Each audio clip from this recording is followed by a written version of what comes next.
నమస్తే welcome to business weekend. Java programming language copyright వివాదంలో Oracle వేసిన కేసులో టెక్ దిగ్గజం గూగుల్ కు భారీ ఊరట లభించింది. జావా ప్రోగ్రామింగ్ లాంగ్వేజ్ లో కాపీరైట్ ను ఉల్లంఘించిందని ఆరోపిస్తూ $880 కోట్ల చెల్లించాలంటూ గూగుల్ పై ఒరాకిల్ పిటిషన్ దాఖలు చేసింది.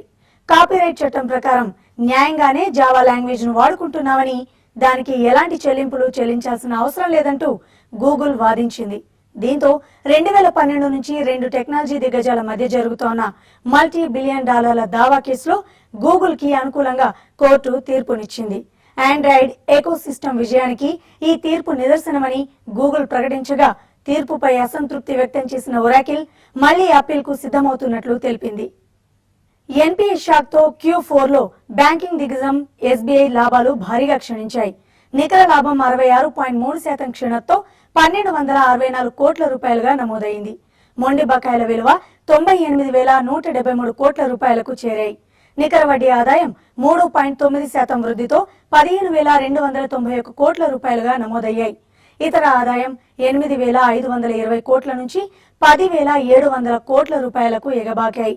బ్యాంకు డైరెక్టర్ల బోర్డు వాటాదారులకు గత ఆర్థిక సంవత్సరానికి గాను ఒక్కో షేరుపై 2.60% డివిడెండ్ ను ప్రకటించింది. మొండి బకాయిల కోసం ప్రొవిజనింగ్ సుమారుగా రెట్టింపునకు పైగా పెంచాల్సి రావడంతో నికర లాభం భారీగా తగ్గిందని SBI చైర్పర్సన్ అరుంధతి భట్టాచార్య తెలిపారు. That many of these accounts, and most of these accounts in fact, they are actually working accounts. So they are not manufacturing units that are closed down, they are not roads that nobody is driving on. So these are actually accounts that are still functional, but they are stressed because they don't have enough cash generation in order to take care of their immediate interest and installment payments. Okay? ఈ వేసవిలో ఏసీలు కూలర్లు hot కేకుల్లా అమ్ముడైపోయాయి. వేసవి ఉక్కపోత నుంచి బయటపడడానికి సంపన్నులు ఏసీలపై ఆసక్తి చూపగా, మధ్యతరగతి ప్రజలు చల్లదనం కోసం కూలర్లను కొనుగోలు చేశారు. గత ఏడాదితో పోలిస్తే ఈ ఏడాది ఏసీలు కూలర్ల అమ్మకాలు 30% పెరిగాయి. వేసవి తాపం నుంచి తప్పించుకునేందుకు వినియోగదారులు ఈ ఏడాది పెద్ద ఎత్తున ఎయిర్ కండిషనర్లు, ఎయిర్ కూలర్లను కొనుగోలు చేశారు. LG India, Samsung, blue star తో పాటు దేశంలోని బ్రాండెడ్ కంపెనీల అమ్మకాలు రికార్డు స్థాయిలో పెరిగాయి. ఈ వేసవిలో చిన్న పట్టణాల నుంచి పెద్ద నగరాల వరకు ఏసీలకు గిరాకీ బాగా పెరిగిపోయింది. గత ఏడాదితో పోల్చుకుంటే ఈ ఏడాది అమ్మకాలు 25 నుంచి 30% పెరిగాయి. దేశంలోని కొన్ని ప్రాంతాల్లో అయితే ఈ ఏడాది అమ్మకాలు 50% వరకు పెరిగాయని ఇండస్ట్రీ వర్గాలు అభిప్రాయపడుతున్నాయి. మరోవైపు ఫ్యాన్ గాలి సరిపోక ఏసీని కొందామంటే ధరలు ఆకాశాన్ని తాకుతూ ఉండడంతో మధ్యతరగతి ప్రజలు ప్రత్యామ్నాయాలపై దృష్టి పెట్టారు. దీంతో కూలర్ల వ్యాపారం కూడా ఈ ఏడాది జోరుగా సాగింది. దేశంలోని అన్ని ప్రధాన పట్టణాల్లో కూలర్ల అమ్మకాలు రికార్డు స్థాయిలో పెరిగాయి. ధరలు కాస్త ఎక్కువగానే ఉన్నప్పటికీ కూలర్ల షాపులు కస్టమర్లతో కిటకిటలాడాయి. కస్టమర్లను ఆకట్టుకునేలా బజాజ్ ఎలక్ట్రికల్స్, ఉషా ఇంటర్నేషనల్, మహారాజా వైట్ లైన్, వోల్టాస్ వంటి కంపెనీలు ఈ సంవత్సరం కొత్త మోడల్స్ మార్కెట్లోకి విడుదల చేశాయి. వీటి అమ్మకాలు పెంచుకునేందుకు బ్రాండింగ్, ప్రచారంపైనే కంపెనీలు బాగానే ఖర్చు చేశాయి. గత ఏడాదితో పోల్చితే ఈసారి కూలర్ల ధరలు కాస్త ఎక్కువగానే ఉన్నాయి.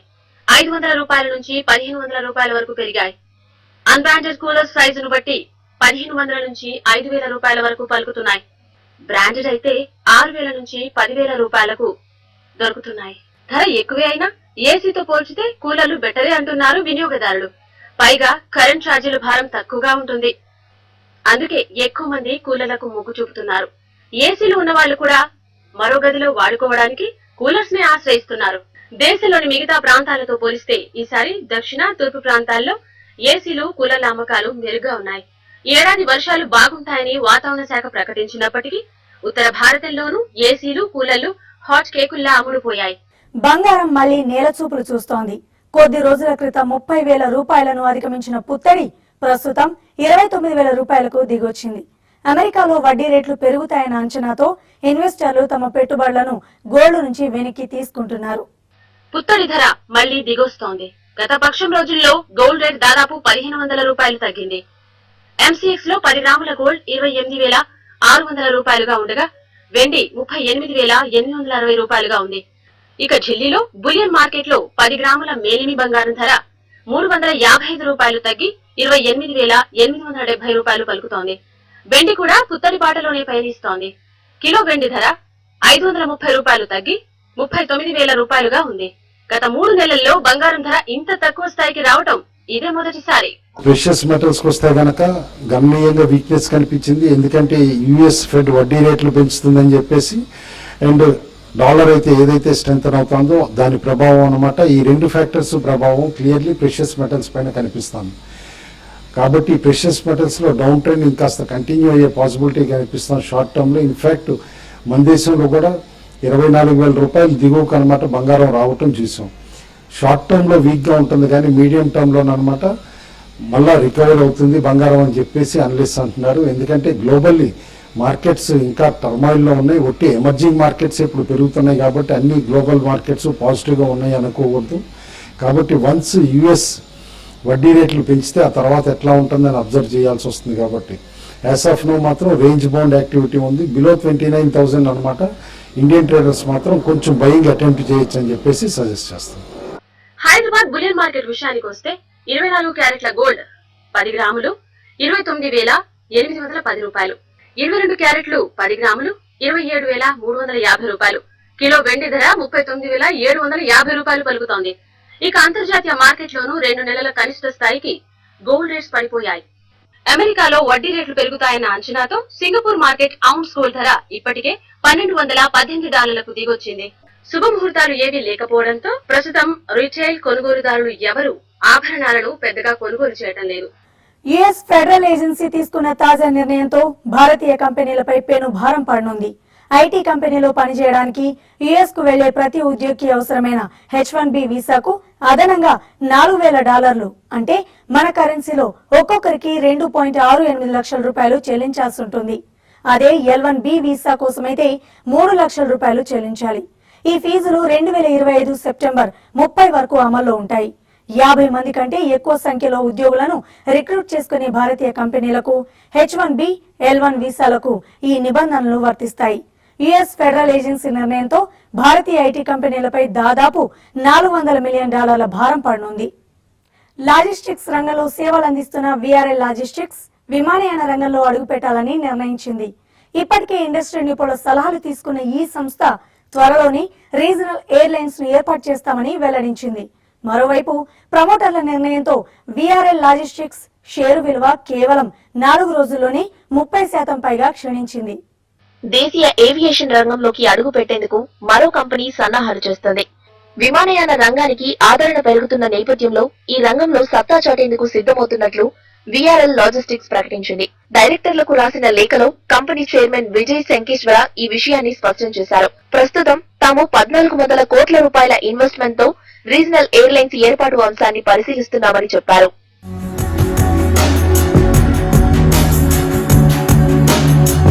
ఇండస్ట్రీ నిపుణుల సలహాలు తీసుకున్నామని, అన్ని కోణాల్లో ఆలోచించిన తర్వాతే ఏవియేషన్ రంగంలోకి అడుగు పెట్టాలని నిర్ణయించుకున్నట్లు VRL లాజిస్టిక్స్ ప్రకటించింది. కొత్త ఎయిర్లైన్ ఏర్పాటు తమ అభిమతమని, ప్రభుత్వం ఆమోదం, నియంత్రణ సంస్థల అనుమతులపై తమ భవిష్యత్తు ఆధారపడి ఉందని కంపెనీ తెలిపింది. VRL లో తమకున్న వాటాలో కొంత భాగాన్ని తగ్గించుకుంటామని కంపెనీ వెల్లడించింది.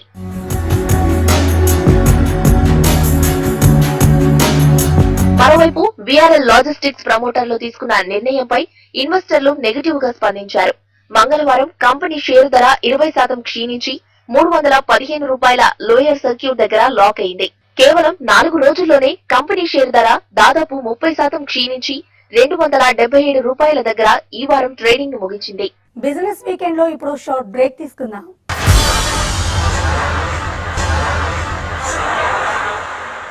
Welcome back to business weekend. దేశీయ మార్కెట్లోకి హ్యాచ్ బ్యాక్ గ్రాండ్ i10 మోడల్లో స్పెషల్ ఎడిషన్ ను హ్యుండై విడుదల చేసింది. Rear spoiler, body graphics, 6.2 inches touch screen, audio video system, ఎరుపు నలుపు ఇంటీరియర్స్ వంటి ఫీచర్లను ఈ కారు కలిగి ఉంది. పెట్రోల్, డీజిల్ వర్షన్ లో లభించే ఈ కారు ఢిల్లీ ఎక్స్ షోరూమ్ లో 5.68 లక్షల రూపాయల నుంచి 6.63 లక్షల రూపాయల ధరల శ్రేణిలో అందుబాటులో ఉంచింది. దేశంలో వ్యాపారాన్ని ప్రారంభించి 20 ఏళ్లు అవుతున్న సందర్భంగా హ్యుండై ఈ కారును లాంచ్ చేసింది. ఈ వారం స్టాక్ మార్కెట్లు కీలక మైలురాళ్లను అధిగమించాయి. అమెరికా పటిష్ట వృద్ధిని సాధిస్తున్న సంకేతాలు, మెరుగైన వర్షపాత అంచనాలు, రాజ్యసభలో ఎన్డీఏకు బలం మరింత పెరగనుండడం, మన మార్కెట్ల సెంటిమెంట్ ను బలపరిచాయి. దీంతో వారం మొత్తం మీద సెన్సెక్స్ 1352 పాయింట్లు లాభపడి 26,654 దగ్గర, నిఫ్టీ 407 పాయింట్లు లాభపడి 8,157 దగ్గర ముగిశాయి. ఇక ఈ వారం స్టాక్ మార్కెట్లపై విశ్లేషణ, అలాగే వచ్చే వారానికి F&O రికమెండేషన్స్, స్పెసిఫిక్ స్టాక్స్ కోసం మార్కెట్ అనలిస్ట్ కుటుంబరావు విశ్లేషణను ఇప్పుడు చూద్దాం. గత వారం మార్కెట్స్ కి one of the best weeks in recent times కింద మనం పరిగణించవచ్చు అన్నమాట. ఇన్ఫ్యాక్ట్ కోఇన్సిడెన్స్ ఏంటంటే కేంద్రంలో ఉన్న ఎన్డీఏ ప్రభుత్వం 2 సంవత్సరాలు పూర్తి కావస్తున్న టైం అప్పుడు అనమాట. దాదాపు మార్కెట్స్ గత వారం కేవలం 4 సెషన్లోనమాట 5% కంటే ఎక్కువ ఉన్నమాట బెంచ్ మార్క్ సూచికలు పెరగటం అండ్ ఇన్ఫ్యాక్ట్ 7 నెలల గరిష్ట స్థాయికి చేరటం అన్నమాట నిజంగా హర్షించదగిన విషయం అన్నమాట. క్లియర్లీ అటు ఒక పక్కన గ్లోబల్ క్యూస్ అనే కాకుండా ఇటు డొమెస్టిక్ క్యూస్ కూడా పాజిటివ్గా ఉండటంతో మార్కెట్స్లో ఫ్రెష్ బయింగ్ ఇంట్రెస్ట్ రావటం అండ్ ఎఫ్ఐఐస్ అనమాట గణనీయంగా ఫండ్స్ ఫ్లో కూడా చేయటం మూలన అనమాట మార్కెట్స్ బాగా ర్యాలీ అవటం మనం చూసాం. ఇన్ఫ్యాక్ట్ బిఎస్సి సెన్సెక్స్ అనమాట 26,650 పాయింట్ల దగ్గరికి, ఇటు ఎన్ఎస్సి నిఫ్టీ కూడా 8150 లెవెల్ కూడా క్రాస్ అయ్యి 8157 దగ్గర క్లోజ్ అవటం చాలా పాజిటివ్ అనమాట. ఇటు small cap mid cap stocks మాత్రం కాస్త అండర్ పెర్ఫార్మ్ చేసినాయి. ఎందుకంటే కేవలం 1% 2% అని అనమాట మిడ్ క్యాప్ స్మాల్ క్యాప్ ఇండిసెస్లు పెరిగినాయి. బట్ వేరస్ ఫ్రంట్ లైన్ ఇండిసెస్లు మాత్రం దాదాపు 5% పైన పెరగటం అనమాట మనం అబ్జర్వ్ చేయొచ్చు. క్లియర్లీ మార్కెట్స్ని లీడ్ చేసినాయి అంటే అనమాట క్యాపిటల్ గుడ్ స్టాక్స్ అనమాట లైక్ ఎల్ఎన్టీ లాంటివి. ఎందుకంటే ఫలితాలు వచ్చిన తర్వాత చాలా షార్ప్గా ఎల్ఎన్టీ పెరగటం చూసాం. అదేవిధంగా రీసెంట్ టైమ్స్లో బాగా బీట్ అండ్ డౌన్ అయిన బ్యాంక్ స్టాక్స్ కూడా అనమాట ర్యాలీ అవ్వటం చూసాం. ఎస్బీఐ కూడా రిజల్ట్స్ వచ్చిన రోజున అనమాట మార్కెట్స్ బెటర్ దాన్ ఎక్స్పెక్టెడ్గా ఉన్నాయి అని చెప్పేసి ప్రాఫిట్స్లో డిప్ ఉన్నా కూడా 9% పైన పెరగటం మనం అబ్జర్వ్ చేయొచ్చు. ఓవరాల్గా క్లియర్లీ మార్కెట్స్లోనమాట Q4 ఎర్నింగ్ సీజన్ దాదాపు ఎండింగ్కి వచ్చింది కాబట్టి 15, 16 రిజల్ట్స్ అనమాట బై అండ్ లార్జ్ అంచనాల కంటే కూడా బెటర్గా ఉన్నాయి. అండ్ ఎకానమీ కూడా ఇక్కడి నుంచి ఇంకా పెరుగుతుందే కానీ వెనక్కి చూడదని చెప్పేసి అని కూడా కాస్త పాజిటివ్ సంకేతాలు రావటం. అండ్ ఫిచ్ రేటింగ్స్ కూడా గత వారం ఇండియా గ్లోబల్ అవుట్లుక్లోనమాట ఇండియాకి పాజిటివ్గా రేటింగ్ ఇవ్వటం, 8% దాకా కూడా అభివృద్ధి రేట్ రావచ్చు అని చెప్పేసి అందులో మెన్షన్ చేయటం గమనార్హం అనమాట. ఏదైనా సరే ఇది రైజింగ్ మార్కెట్ అనమాట, బై ఆన్ డిక్లైన్స్ అని అంటాము. ఊరినే స్టాక్స్ పెరిగినాయి కదా అని షార్ట్స్ మాత్రం అటెంప్ట్ చేయొద్దని చెప్పేసి వార్న్ చేస్తున్నాం. ఇటు టెక్నికల్స్ చూస్తే మాత్రం గత వారం అన్ని రకాల రెసిస్టెన్సెస్ని క్రాస్ అయ్యాయి అనమాట. బోత్ సెన్సెక్స్ అండ్ నిఫ్టీ చాలా పాజిటివ్ మొమెంటం తోటి క్లోజ్ అవ్వటం చూసాం మనం. ఇన్ఫ్యాక్ట్ బిఎస్సి సెన్సెక్స్కి కరెంట్ లెవెల్ దగ్గర నుంచి ఇమ్మీడియట్ రెసిస్టెన్స్ మనం చూస్తే కనుక 27,000 దగ్గర ఉండొచ్చు అనమాట. అదేవిధంగా ఎన్ఎస్సి నిఫ్టీకి 8250 దగ్గర రెసిస్టెన్స్ ఉండొచ్చు. ఆ లెవెల్స్ క్రాస్ అయితే కనుక అనూహ్యంగా Nifty another 150 points and Sensex కూడా అనమాట అనదర్ 400 పాయింట్స్ కూడా ఆ లెవెల్స్ దగ్గర నుంచి పెరిగే పాసిబిలిటీ ఉంది. డౌన్ సైడ్ మాత్రం సపోర్ట్ అనమాట ఎవ్రీ 350-400 పాయింట్స్కి సెన్సెక్స్కి, ఎవ్రీ 100-125 పాయింట్స్కి అనమాట నిఫ్టీకి స్ట్రాంగ్ సపోర్ట్ ఎమర్జ్ అయ్యే పాసిబిలిటీ ఉంది. అండ్ నిఫ్టీ కూడా కంక్లూజివ్గా 8,000 లెవెల్ క్రాస్ అయ్యి 8150 పైన క్లోజ్ అయింది కాబట్టి 8400 అటెంప్ట్ చేసినా సర్ప్రైజ్ కాదు అని చెప్పేసి అని చాలామంది అనలిస్ట్ అనుకుంటున్నారు.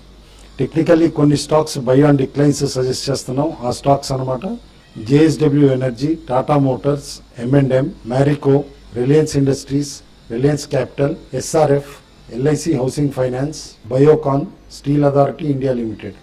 అదే కొన్ని స్టాక్స్లో వీక్నెస్ కనిపిస్తుంది, వాటిలో షార్ట్స్ అటెంప్ట్ చేయమంటాం. బల్జ్ వస్తే కనుక ఆ stocks TVS Motors, Tata Global, Amar Raja, Cipla, IOC, Bata India, Idea Cellular, BHEL, ONGC.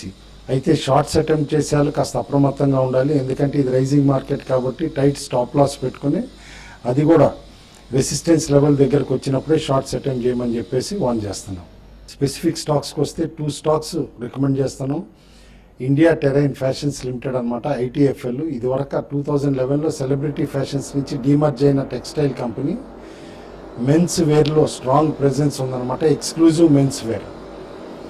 అయితే క్లియర్లీ మనం అబ్జర్వ్ చేయొచ్చు అనమాట ఈ కంపెనీ క్యాపిటల్ ఇన్ఫ్యూజన్ తర్వాత చాలా స్ట్రాంగ్గా పెర్ఫామ్ చేయటం మనం చూస్తున్నాం. అండ్ ఓవరాల్గా ఈ కంపెనీలో బ్రాండింగ్ అనమాట 3 లెవెల్స్ ఆఫ్ పాయింట్స్లో జరుగుతుంది. Exclusive branded outlets, large format outlets, plus ఈ కామర్స్లోను మల్టీ బ్రాండ్ అవుట్లెట్స్లో కూడా అనమాట బ్రాండింగ్ చేసి మంచి ప్రెజెన్స్ ప్రూవ్ చేసుకోగలిగారు. కంపెనీ కూడా టర్న్ అరౌండ్ పెర్ఫార్మెన్స్ ఇస్తోంది. ఎవ్రీ డిక్లైన్లో బై చేయమంటున్నాం. స్టాక్ కరెంట్ లెవెల్స్ దగ్గర నుంచి ఈజీగా 60-70% రిటర్న్స్ నెక్స్ట్ 9 months to 12 monthsలో ఇవ్వచ్చు. Second stock high priced stock అనమాట, ఒకటి రికమెండ్ చేస్తున్నాం. వ్యాప్కో ఇండియా లిమిటెడ్ అనమాట, మల్టీనేషనల్ కంపెనీ, బ్రేకింగ్ సిస్టమ్స్లో గ్లోబల్ లీడర్ అనమాట. ఇన్ఫ్యాక్ట్ రీసెంట్ రిజల్ట్స్ కూడా చాలా బాగున్నాయి. ఈ కంపెనీకి అనమాట ఎక్స్క్లూజివ్ సప్లైస్, చాలా కమర్షియల్ ట్రక్స్ తయారు చేసే companies, buses companies and electronic breaking systems, transmission systems చేసే కంపెనీస్ తోటి అనమాట ఎక్స్క్లూజివ్ టైప్స్ కూడా ఉన్నాయి. అండ్ పేరెంట్ స్ట్రాంగ్ కాబట్టి, ఎందుకంటే గ్లోబల్ ప్రెజెన్స్ ఉంది, ఈ కంపెనీ ఫండమెంటల్లీ ఎక్స్ట్రీమ్లీ సౌండ్ అనమాట. 3M లాంటి అదర్ గిలెట్ కానీ ఇలాంటి మేజర్ ఎంఎన్సీ కంపెనీస్ ఏమున్నాయి ఆ కోవలోకి చెందిన కంపెనీ. పోర్ట్ఫోలియో కోసం ఎవ్రీ డిక్లైన్లో బై చేయమంటాం. షార్ట్ టర్మ్ రిటర్న్స్ గొప్పగా ఎక్స్పెక్ట్ చేయదు, బట్ లాంగ్ టర్మ్ పోర్ట్ఫోలియోకి గుడ్ బెట్ అని చెప్పేసి సజెస్ట్ చేస్తున్నాం. అయితే రీసెంట్ ప్రైస్ ట్రెండ్స్ తోటి అనమాట 4 స్టాక్స్ పైన దృష్టి పెట్టమంటున్నాం. ఆ స్టాక్స్ అనమాట హిందూజా ఫౌండరీస్ లిమిటెడ్, ఎందుకంటే అశోక్ లేలాండ్కి ఎక్కువగా సప్లై చేస్తుంది. Ashok Leyland turn around performance ఈ కంపెనీకి కూడా బెనిఫిట్ చేస్తుంది కాబట్టి హిందూజా ఫౌండరీస్ బై చేయమంటాం. సెకండ్ గోవా కార్బన్, వీళ్ళకి బిలాస్పూర్ ప్లాంట్లో ఏవైతే ప్రాబ్లమ్స్ ఉన్నాయో అవి సాల్వ్ అయిపోయినాయి. కంపెనీ ఇప్పుడు బాగా పెర్ఫామ్ చేస్తుంది కాబట్టి గోవా కార్బన్ కూడా బై చేయమని చెప్పేసి రికమెండ్ చేస్తున్నాం.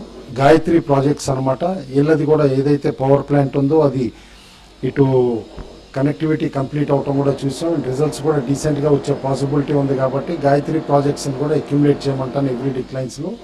రియాలిటీ కంపెనీస్లో ప్రెస్టీజ్ ఒకటి స్ట్రాంగ్ బయింగ్ ఇంట్రెస్ట్ కనిపిస్తుంది కాబట్టి ప్రెస్టీజ్ని కూడా అక్యుములేట్ చేయమని చెప్పేసి సజెస్ట్ చేస్తున్నాం. గత వారం మార్కెట్ మూవ్మెంట్స్లో ఒక కంపెనీ మార్కెట్ మూవ్మెంట్ అనమాట మనం అబ్జర్వ్ చేయొచ్చు. అది విఆర్ఎల్ లాజిస్టిక్స్ లిమిటెడ్. ప్రమోటర్స్ వాళ్ళ ప్రైవేట్ ఫండ్స్ తోటి డెవలప్ చేయాలనుకున్నా కూడా ఎయిర్లైన్ అనమాట. డెఫినెట్లీ కంపెనీలో వాళ్ళకున్న స్టేక్ డైల్యూట్ చేసుకోవాల్సి వస్తుంది ఫండ్స్ రేస్ చేసుకోవడం కోసం.